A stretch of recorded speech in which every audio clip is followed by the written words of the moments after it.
Muito bem, já estamos na terceira lição do terceiro trimestre, do terceiro ano, da segunda década, do terceiro milênio.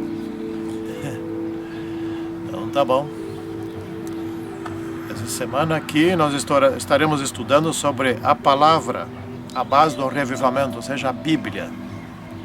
Em que a Bíblia contribui para o reavivamento em nossa igreja.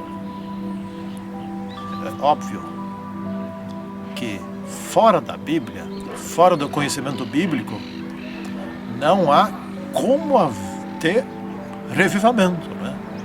Isso é óbvio. Vamos estudar essa semana, então. Vamos fazer nossa oração para que esse estudo, nesse estudo esteja o Espírito Santo nos guiando, certo?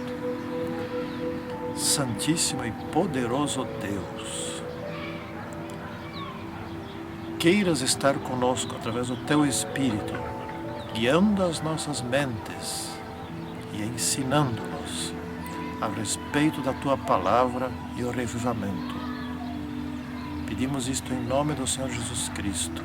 Amém.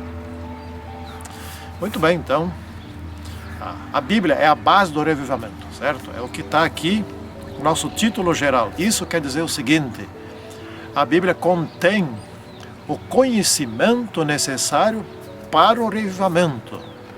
O revivamento é uma coisa intelectual, que funciona aqui na nossa mente, não é? Aqui que precisa ocorrer a transformação da vida, aqui que precisa renovar as coisas da vida, os nossos pensamentos, nossos princípios de vida, não é? Os critérios, o estilo de vida, é tudo aqui. Não é na mão, não é na perna, não é no pescoço, no estômago. Tudo ou mais do nosso corpo obedece aqui. E a Bíblia tem a base do conhecimento que precisa estar aqui para que haja transformação. E esta transformação é um ato do Espírito Santo. É um ato de recriação. Então é preciso atentar para o seguinte: quando Adão e Eva foram criados, eles não existiam antes, certo? Simples, óbvio. Mas é bem importante perceber esse ponto aí. Portanto, eles não participaram da criação, mas agora na recriação nós participamos. Esse é um ponto importante que devemos estudar, nós vamos chegar a esse ponto aqui. Olha só o que diz o verso aqui: pleiteia a minha causa e livra-me, vivifica-me, segundo a tua palavra. Salmo, né? É o Salmo 119, versículo 154, Davi aqui escrevendo a esse respeito, né? É um salmo fantástico. O estudo da Bíblia,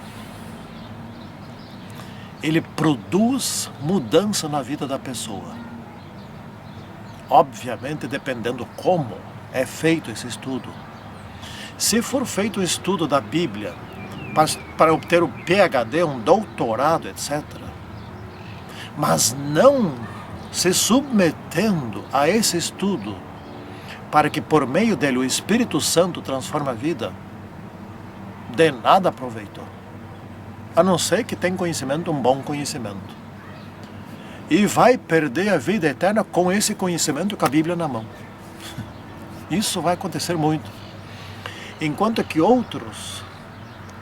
muitos outros, talvez não saibam nem ler e escrever, mas de ouvido aprenderam algumas coisas da Bíblia e as colocaram em prática, e estes se salvam. Sim, isto é justiça. Que coisa impressionante. Eu vou ter que me balizar aqui bastante para não estender muito, porque esse assunto desta semana, da terceira lição aqui do pastor Finley, gente do céu, aqui tem coisa para se aprender.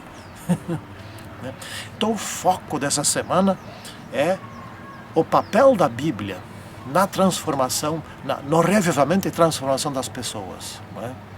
Obviamente, se a Bíblia serve para isso, não se pode deixar de lado o Espírito Santo. Porque a Bíblia, ela é a palavra viva de Deus. É a palavra viva como? Como é que a Bíblia pode ser a palavra viva? Simples de entender, mas muito simples. o Espírito Santo utiliza essa palavra para transformar nossas vidas, mudar nossos conceitos, não é? E da morte nos levar para a vida eterna. Então ela é a palavra viva. Ela é como Deus falando só. Nós não ouvimos Deus falando, nós podemos ler, e aquilo que está escrito lá é a palavra de Deus. E o Espírito Santo utiliza essa palavra no momento que estamos lendo a Bíblia para mudar nossa vida e nos tornar de mortais em imortais. Esse trabalho será completado no dia da vinda de Cristo, quando vai haver a transformação do nosso corpo. Mas a mudança, a transformação da mente já terá ocorrido, já estará em andamento. E para muitos estágio muito avançado, para outros recém no estágio inicial, depende de várias coisas. Mas enfim, todos aqueles que estiverem sendo transformados na mente e que desejarem essa transformação, também serão transformados no corpo. Não abrir e piscar de olhos, e aí terão a vida eterna. É pouco? A possibilidade da Bíblia é pouca. Gente, é recriação, e nós participando da recriação, nós sentindo a transformação dia a dia das nossas vidas, não é? Eu posso ilustrar por mim mesmo. Eu sou colérico de nascimento, é a minha natureza, né? Ser colérico. E percebo que em muitos aspectos Deus já me tornou mais soft. Eu nunca vou deixar de ser colérico, eu nem quero. Porque o colérico tem uma série de vantagens, mas as desvantagens eu quero que o Espírito Santo mude, e ele está mudando. Se avaliar esses últimos tempos, últimos anos, houve grande mudança, não é? Mas os aspectos positivos do colérico eu quero manter, quero até fortalecer eles. O Espírito Santo tem que me dizer, isso aqui é bom, isso aqui não. E deixa que ele mude, não é eu que tenho que mudar isso. Eu só tenho que entrar com a vontade, eu tenho que querer ser humilde e ler a Bíblia, não é? Mas quem faz, quem age, é ele. Isso que é o mais interessante, né? Olha aqui, vamos fazer na parte do meio aqui uma comparação de Davi e Saul. Saul não era para ser o primeiro rei de uma sucessão de reis, que seriam seus filhos, netos, bisnetos, etc, etc. Era, só foi o primeiro. O que aconteceu com Saul? Saul de início era humilde, não é? Mas depois se tornou orgulhoso, etc. Resolveu ele mesmo agir por conta da sua própria vontade, né? E a uma certa altura até resolveu substituir o trabalho do profeta. Ele resolveu conduzir o culto em lugar do profeta de Deus. Ele fez coisa que não podia e liberou o pessoal para ficar com gado, etc. Ele, depois que afundou bastante, enfim, ele acabou consultando uma serva de Satanás para saber a respeito de como que será a guerra, para pedir proteção, etc. Olha só, é triste de ver, mas Jonathan era um fiel servo de Deus. E Jonathan sabia que Davi era um servo escolhido para ser o próximo rei. E Jonathan disse a Davi, eu quero servir você, eu quero te ajudar, eu não quero ser o rei, você é o rei. E Jonathan morreu. É justo isso? É, pior que é justo. Nesse mundo tem coisas estranhas. Se Deus tivesse preservado Jonathan, tivesse preservado esse homem, filho de Saul, o povo teria, muitos do povo teriam lutado e iriam querer que Jonathan fosse o rei, e não Davi. Tinha partidarismo. Os dois amigos seriam jogados um contra o outro. Deus sabe o que faz, né? Então Davi é que se tornou o rei inicial de uma sucessão de reis que sempre teve em Israel, que terminou com quem? Com Jesus Cristo, que no ponto de vista humano é descendente de Davi. Tanto Maria, mãe de Davi, quanto José, pai de Davi, pais humanos de Davi, né?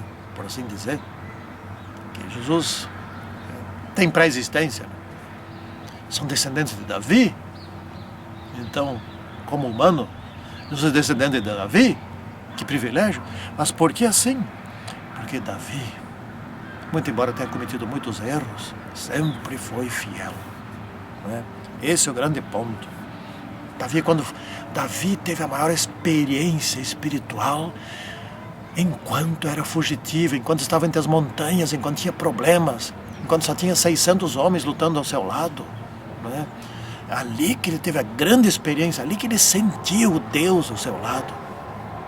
Quando enfrentava exércitos maiores que os dele, inimigos por aí, vencendo esses inimigos, não é?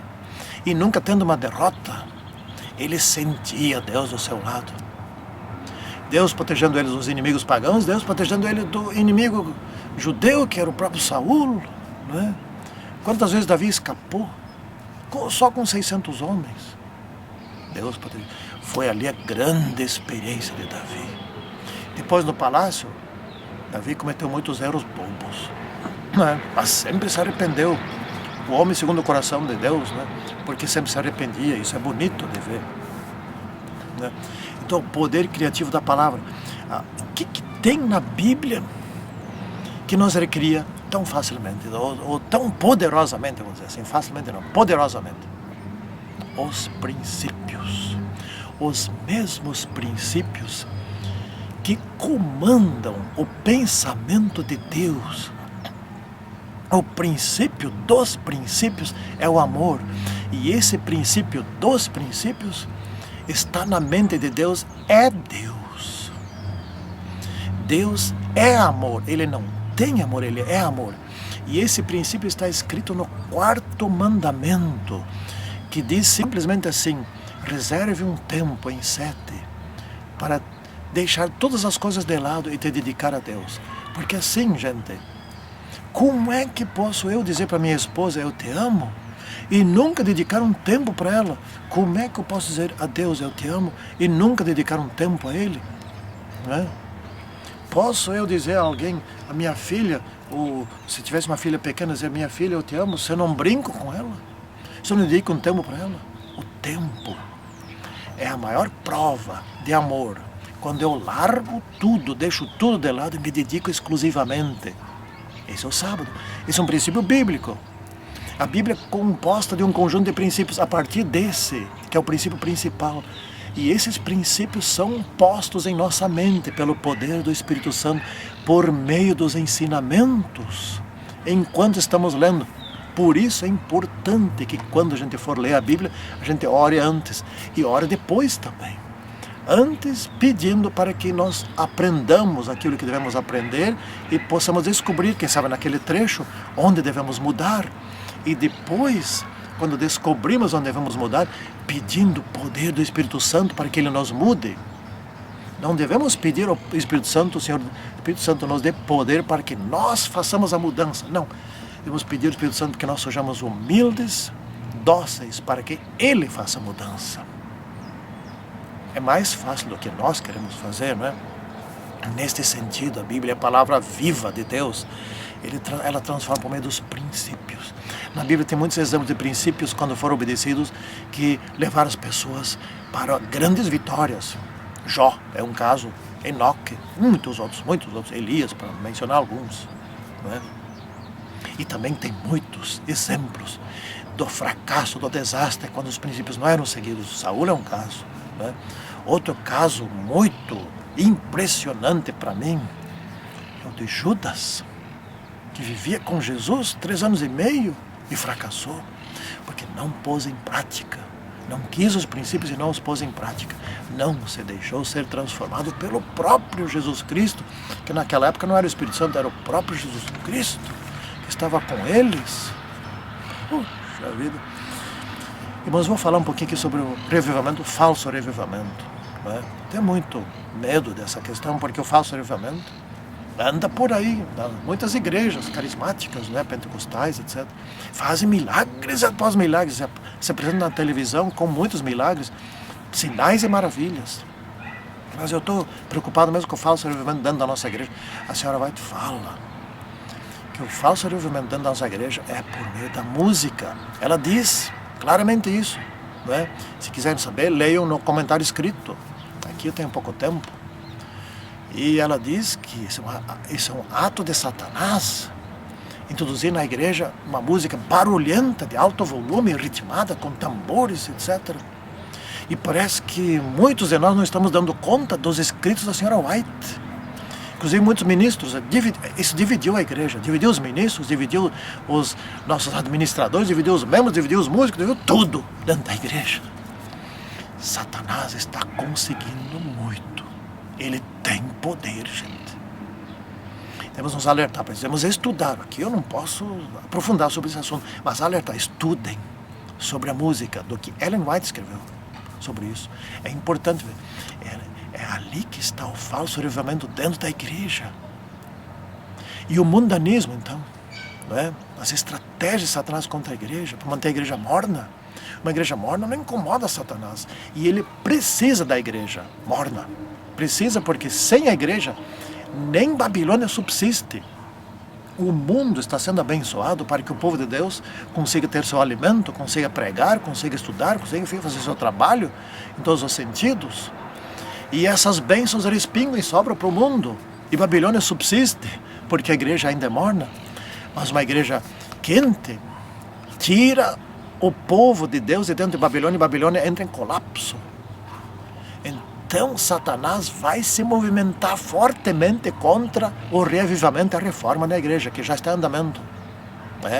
Eu preciso prestar muita atenção para isso. Mas o que é o verdadeiro reavivamento? Ele não é superficial. Ele é uma mudança para começar na minha vida. É a mudança na minha vida. É a transformação da minha vida. Eu preciso, de uma semana para outra, perceber que houve mudança, que o Espírito Santo agiu, que eu deixei de algumas coisas, alguns gostos que eu tinha que não tenho mais. Não é? Na minha vida tem muitas coisas que mudaram. Tem outras coisas que precisam mudar ainda. Não é? Então eu preciso ter vontade de participar do reavivamento, da transformação. Eu preciso ter vontade de colocar-me à disposição, lendo a Bíblia. E o que existe de melhor, senão o estudo das lições da escola sabatina, que é onde nós estudamos a Bíblia, onde nós debatemos, onde nós aprofundamos. Essas lições do Mark Finley aqui, gente, são fantásticas. Esse homem é de Deus. São fantásticas. Quem perder de estudar as lições desse trimestre sobre o reavivamento e a reforma, quando vai ter outra oportunidade de fazer isso? Irmãos, quem é professor, saiba orientar os alunos seus para que estudem a lição e sejam transformados, não é? Então, a Bíblia, ela ajuda muito nesse sentido, porque o Espírito Santo usa a Bíblia, não é? Vamos já concluindo. E nós, líderes, o que devemos fazer? Nós devemos proteger a igreja desses poderes vorazes, dos lobos vorazes que ameaçam a igreja. Os líderes devem levar os membros a saber como é que, olha que bonito isso aqui, como é que se estuda a Bíblia, como é que se ora, como que se transforma. Os líderes, aqueles que recém são batizados, eles olham para quem? Eles olham para os outros membros, olham para os líderes. E os líderes devem levar essas pessoas a proclamar a sua independência em relação a eles e tornarem-se dependentes de Cristo, que é o seu grande modelo, por meio do ensinamento, por meio do estudo, por meio dos debates saudáveis, por meio do aprofundamento, não é? Então, os líderes fiéis da igreja devem proteger o rebanho, devem proteger o revivamento. Nós devemos nos aprofundar na Bíblia, em primeiro lugar, e aprofundar no Espírito de Profecia, não para entender Ellen White, etc., mas para entender o que a Bíblia quer dizer, né? Sempre trago ela junto aqui, a minha Bíblia aqui, né? Agora eu reformei a capa, né? Ficou mais bonita, estava já se despedaçando, né? Então é isso que nós vamos fazer. O foco dessa semana é a Bíblia. A Bíblia como fonte, como base do revivamento, né? A Bíblia que nós devemos estudar, e nós, os que já temos mais tempo de estudo, ou que sabemos mais, devemos ajudar os outros a como gostar de estudar a Bíblia, como se aprofundar, como ser transformado por meio do Espírito Santo usando a Bíblia. Irmãos, vamos nós manter firmes nesses pontos importantes do estudo dessa lição. Não deu para aprofundar muito aqui, não é? Não deu muita coisa. Tenho anotado muita coisa nessa minha lição aqui. Vendo isso aqui? Eu gosto de escrever aqui. É maravilhoso, essas lições são maravilhosas. Irmãos, dediquem tempo para estudo. Só para estudar, a lição eu dedico umas 10 horas por semana. Depois tem os aprofundamentos, as pesquisas, etc. Não sei quanto que dá. Vamos fazer a nossa oração final desse estudo aqui. Santíssimo Deus, foi proveitoso.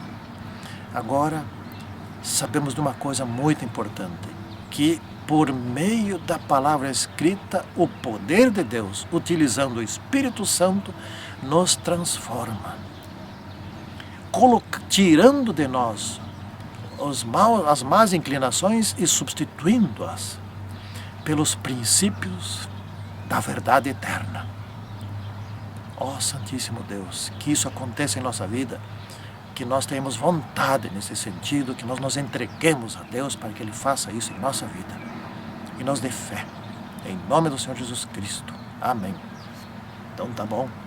Até o próximo estudo, né? Que vamos dar uma olhadinha aqui qual é o nosso próximo estudo, a lição 4.